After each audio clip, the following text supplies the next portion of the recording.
এত ঝামেলার একটা কেক আমি ইমার্জেন্সি অর্ডারে কিভাবে কমপ্লিট করছি আমি এখনো চিন্তাই করি। এই কেকটা হচ্ছে আমার পেজেরই একটা কেক ছিল, অনেক কালারফুল একটা কেক।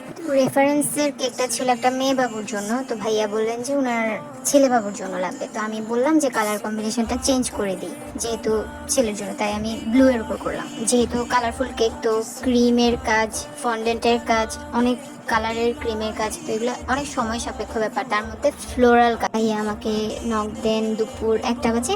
কেক উনি বললেন যে ওনাকে রাত 9টার মধ্যে পৌঁছাই দিলেই হবে।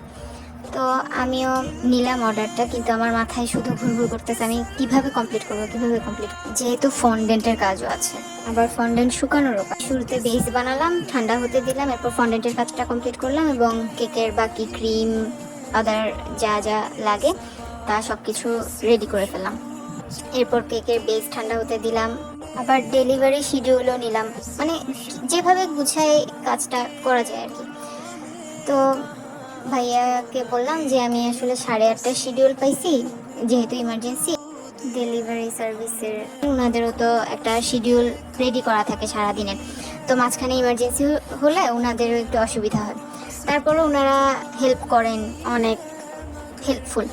তো আমি পৌঁছাই দিলাম ওনাদেরকে। আমি ভাইয়াকে জানালাম যে আমি 8:30টার শিডিউল পাইছি, হবে কি না। এখন কিছু তো করারও নেই।